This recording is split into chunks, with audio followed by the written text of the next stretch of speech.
कहानी की शुरुआत जेल में कैद फ्रैंक पेरी नाम के एक आदमी से होती है, जो उस वक्त किसी गंभीर सोच में डूबा हुआ था और उसके चेहरे से ये साफ पता चल रहा था कि वो कुछ ऐसा करने जा रहा है जो उसने आज से पहले कभी नहीं किया। और कुछ देर बाद फ्रैंक अपने कमरे से निकलकर जेल के सबसे खूंखार कैदी रिजा के कमरे में पहुंच गया। उधर जेल के लॉन्ड्री रूम में 4 कैदी जेल से भागने की कोशिश में लगे हुए थे। उन्होंने तुरंत ही नाली के ढक्कन को हटाकर जमीन में एक छेद किया, जिससे एक एक करके वो लोग नीचे उतर गए। पर ब्रोडी काफी देर तक वहीं रुककर अपने खास दोस्त फ्रैंक का इंतजार कर रहा था। असल में उन सभी का प्लान फ्रैंक के साथ भागने का था, लेकिन ऐन वक्त पर फ्रैंक की जगह लेसी वहां पहुंच गया। अपने दोस्त का कुछ देर तक इंतजार करने के बाद ब्रोडी भी आखिरकार उस गड्ढे में कूद गया, पर वो अनजाने में अपनी टोपी वहीं पर भूल गया था। कुछ देर बाद फ्रैंक भी आखिरकार वहां पहुंच गया, जो काफी जख्मी हालत में था, और उसने तुरंत ही ब्रोडी की टोपी उठाकर उस गड्ढे में छलांग लगा दी।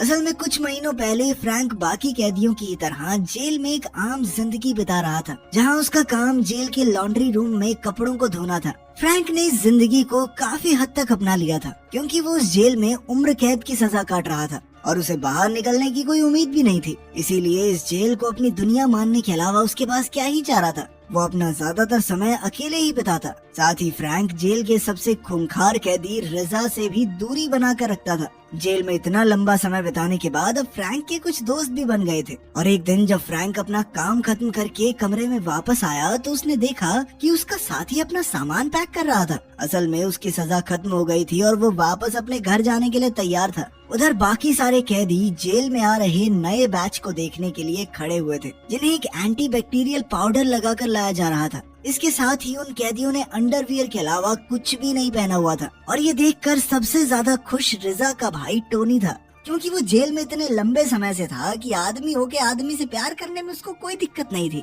और उसे कैदियों को छेड़ने में मजा भी बहुत आता था। और अब उसकी नजर लेसी नाम के एक नए लड़के पर टिक गई थी।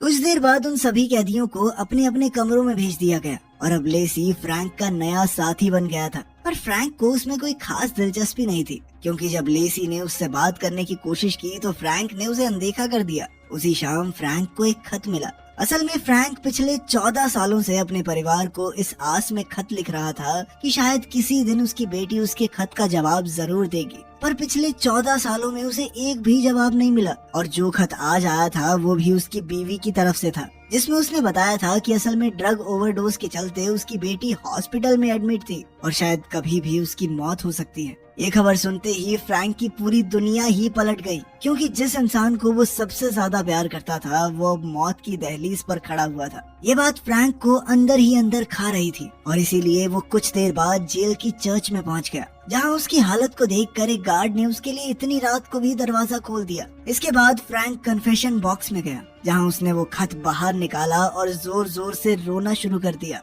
और अब वो किसी भी हाल में अपनी बेटी से एक आखिरी बार मिलना चाहता था। अगली सुबह लॉन्ड्री में काम करते वक्त अचानक फ्रैंक की नजर वॉशिंग मशीन के पीछे लगी लोहे की जाली पर पड़ी, जिसके ठीक ऊपर कुछ लोहे के पाइप्स भी थे जो पानी को जेल से बाहर ले जाते थे। पर इस चीज ने फ्रैंक के दिमाग में एक बहुत बड़े प्लान की नींव रख दी। कुछ देर बाद फ्रैंक की मुलाकात अपने सबसे करीबी दोस्त ब्रोडी से हुई, जिस दौरान उसने ब्रोडी से पूछा कि क्या मशीन में लगे एयर वेंट्स जेल के सीवर सिस्टम से जुड़े हुए हैं। और अपने साथी के मुंह से ऐसी बात सुनकर ब्रोडी पहले तो बहुत ज्यादा हैरान हुआ, और तभी फ्रैंक ने उसे उसकी बीवी का खत दिखाया, जिसे पढ़ने के बाद अब फ्रैंक किसी भी हाल में इस जेल से निकलना चाहता था, वो भी जल्द से जल्द, और इसके लिए उसे मदद की जरूरत थी। असल में ब्रोडी को सुरंग खोदने का काफी एक्सपीरियंस था, क्योंकि उसने इससे पहले भी जेल के नीचे एक सुरंग खोदी थी। और कुछ देर तक सोचने के बाद वो फ्रैंक का साथ देने के लिए तैयार हो गया, क्योंकि वो खुद भी उस जेल में उम्र कैद की सजा काट रहा था।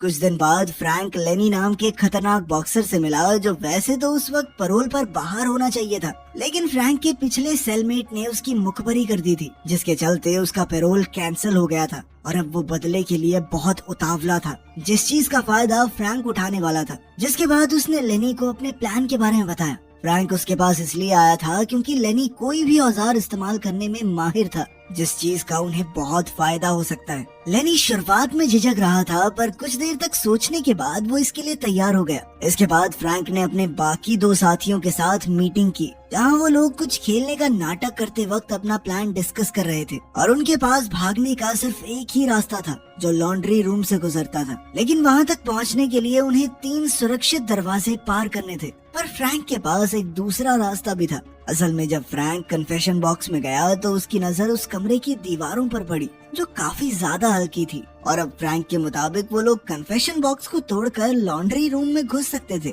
जहाँ से वो लोग एयर वेंट्स को तोड़ते हुए सीधा जेल के सीवर सिस्टम तक पहुँच जाएंगे। पर इसके लिए सबसे पहले एयर वेंट्स पर लगी लोहे की प्लेट को काटना जरूरी था। उसी रात जेल की लाइट्स बंद होते ही लेनी अपने काम पर लग गया और उसने अपने कमरे की लोहे की पाइप्स को काट कर उन्हें एक पेंच से जोड़ दिया, जिसका इस्तेमाल वो लोहे की प्लेट को काटने में करने वाला था। उधर फ्रैंक जेल के सबसे बड़े कैदी 2 टन से मिलने के लिए गया और फ्रैंक ने लेनी की तरफ से 2 टन को एक बॉक्सिंग मैच के लिए चैलेंज कर दिया। इधर फ्रैंक और उसके साथियों का प्लान भी तेजी से आगे बढ़ते जा रहा था और अब वो लोग अपने रास्ते को अच्छे से जानते थे, जो एयर वेंट से होते हुए ड्रेनेज सिस्टम में जाता था, जहाँ से आगे बढ़ते हुए वो लोग एक नदी पर पहुँचने वाले थे, जिसे पार करने के बाद एक रेलवे स्टेशन आने वाला था, जहाँ से उनकी आजादी की शुरुआत हो सकती है। पर वो ये भी जानते थे कि उन रेलवे ट्रैक्स में 650 वोल्ट्स का करंट था और अगर समय रहते उन्हें पार नहीं किया तो वो सब मारे जाएंगे। अपना सारा प्लान डिस्कस करने के बाद उन्होंने 3 दिन बाद इस जेल से निकलने का फैसला किया। पर वो लोग ये नहीं जानते थे कि टोनी ऊपर खड़े होकर उन लोगों को देख रहा था और उन तीनों के हाव भाव से वो समझ गया था कि वो लोग कुछ तो बड़ा करने वाले हैं।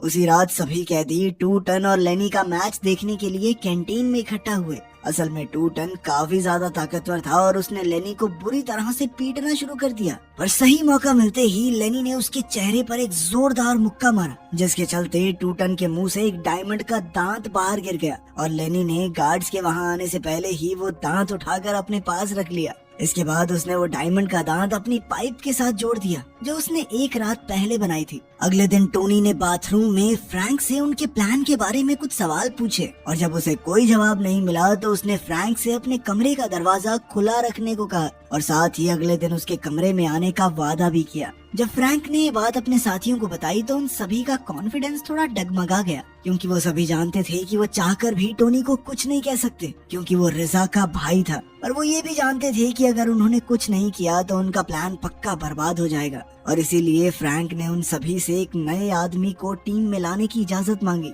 जो उनकी इस वक्त मदद कर सकता था, जिसका नाम था विव बटिस्टा। बटिस्टा असल में एक ऐसा कैदी था जिसका काम था कैदियों को बहुत थोड़ी मात्रा में ड्रग्स पहुंचाना और असल में वो ये काम सरकार के साथ मिलकर ही करता था, ताकि धीरे धीरे ड्रग्स की मात्रा कम करके कैदियों की लत छुड़वाई जा सके। अगले दिन फ्रैंक ने बटिस्टा के सामने एक ऑफर रखा, जिसके मुताबिक अगर बटिस्टा उनकी मदद करते हुए टोनी को किसी भी तरह से शांत करा देगा तो इसके बदले में फ्रैंक उसे अपने साथ जेल से बाहर ले जाएगा। बटिस्टा ने उनकी बात सुनते ही उसके लिए हामी भर दी और साथ ही उसने एक ऐसा प्लान बनाया जो टोनी को हमेशा हमेशा के लिए शांत करने वाला था और इसके लिए उसने एक खास ड्रग तैयार किया जिसमें उसने जहर मिलाया हुआ था और उसने चुपचाप उन ड्रग्स को लैब से बाहर लाकर फ्रैंक को दे दिया।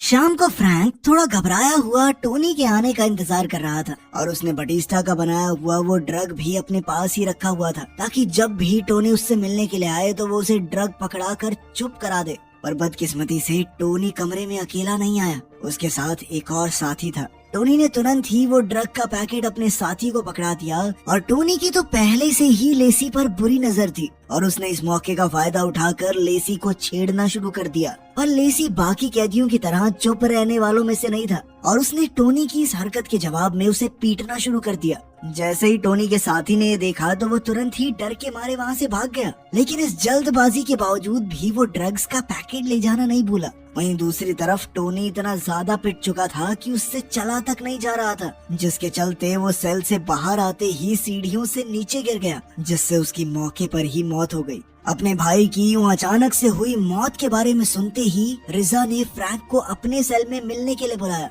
वहीं दूसरी तरफ उस हादसे के बाद लेसी को सॉलिटरी कंफाइनमेंट में डाल दिया गया था। सभी लोग जानते थे कि टोनी अपनी ही हरकतों की वजह से मारा गया था, लेकिन कोई भी ये बात सबके सामने बोलने के लिए तैयार नहीं था और अब बस एक ही चश्मदीद गवाह बचा था, जो था फ्रैंक। क्योंकि टोनी के साथी की भी तब तक जहर वाले ड्रग्स लेने की वजह से मौत हो गई थी और इसीलिए रिजा फ्रैंक के मुंह से सारी सच्चाई जानना चाहता था कि आखिर उसके भाई का कत्ल हुआ तो हुआ कैसे। इसके लिए उसने फ्रैंक को उसी रात अपने सेल में बुलाया, पर बदकिस्मती से फ्रैंक और उसके साथियों ने भी उसी रात जेल से भागने का प्लान बनाया हुआ था, जिसकी शुरुआत पहले ही हो चुकी थी और तब तक जेल में अलग अलग कमरों में बंद उसके साथी अपने काम पर लग चुके थे। उधर फ्रैंक को बताया गया कि उसकी पत्नी उससे मिलने के लिए आई है, जिसने उसे बताया कि उनकी बेटी की उसी दिन सुबह सुबह हॉस्पिटल में मौत हो गई। ये खबर सुनकर तो फ्रैंक पूरी तरह से टूट गया और अब उसके पास जेल से भागने तक की कोई वजह नहीं थी, क्योंकि वो सब कुछ सिर्फ अपनी बेटी से मिलने के लिए तो कर रहा था। थोड़ा सोच विचार करने के बाद फ्रैंक देरी से ही सही लेकिन लॉन्ड्री रूम में बने उस गड्ढे के अंदर कूद गया। अब हम वहीं पर पहुंच गए जहां से कहानी की शुरुआत हुई थी, जिस रात ये सभी कैदी भाग रहे थे। और एयर वेंट्स के पास पहुंचते ही लेनी ने अपनी बनाई हुई पाइप निकाली और उस लोहे की प्लेट को काटना शुरू कर दिया। प्लेट के हटते ही अब उनके सामने ड्रेनेज सिस्टम मौजूद था और अब उन्हें इन्हीं पाइप्स में रेंगते हुए उस नदी तक पहुंचना था जो जेल के पास से गुजरती थी। काफी सारी मुश्किलों से जूझने के बाद अब आखिरकार वो सभी लोग सीवर के एंड तक पहुंच ही गए थे। यहाँ पहुंचकर उन्हें पता चला कि सीवर सिस्टम को एक दीवार से बंद कर दिया गया था और अब उनके पास आगे बढ़ने का कोई रास्ता था ही नहीं और उनका पूरा प्लान एकदम बर्बाद हो चुका था।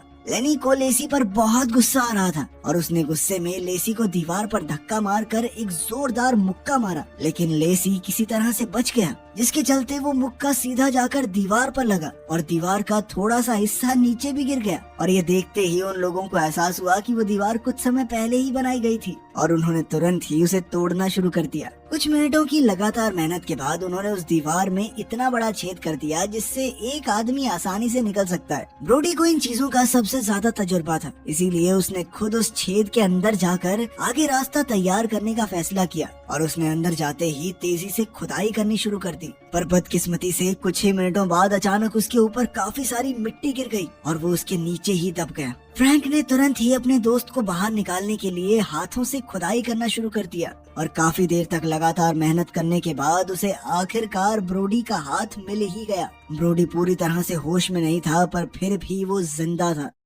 अब वो लोग बारी बारी से ब्रोडी को अपने कंधों पर उठाकर आगे बढ़ रहे थे और कुछ देर चलते चलते वो लोग एक खाली रेलवे स्टेशन पर पहुंच गए, जिसका मतलब था कि वो लोग सही रास्ते पर चल रहे हैं। उधर लेसी ने भी फ्रैंक की मदद करने की कोशिश की, क्योंकि उसके पैर से काफी खून बह रहा था, पर इसके बावजूद भी उसने सभी लोगों को लगातार आगे बढ़ते रहने को कहा। पर तभी उन्हें कुछ कुत्तों के भौंकने की आवाज सुनाई दी, जिसका मतलब था कि अब पुलिस उन्हें ढूंढ रही है और अब बात जिंदगी और मौत की थी। इसीलिए उन्हें मजबूरन अपने जख्मी साथी ब्रोडी को पीछे छोड़कर आगे बढ़ना ही पड़ा। अब उनके सामने एक छोटा सा तालाब था जिसे पार करना वैसे तो मुश्किल नहीं था, लेकिन लेनी को तैरना नहीं आता था, जिस वजह से उसके लिए ये काम काफी ज्यादा मुश्किल बन गया। पर इन परेशानियों के बावजूद भी वो लोग किसी तरह से उस तालाब को पार करके रेलवे ट्रैक्स तक पहुंच ही गए और अब सब कुछ उनके प्लान के मुताबिक ही चल रहा था। लेकिन तभी बटिस्टा का पैर अचानक से पटरियों में फंस गया और इस चीज को बद से बदतर बनाने के लिए ट्रेन तेजी से उनकी तरफ बढ़ रही थी। लेनी ने अपने साथी की जान बचाने की कोशिश की, पर अपनी इस कोशिश की वजह से वो भी उस ट्रेन के सामने आ गया।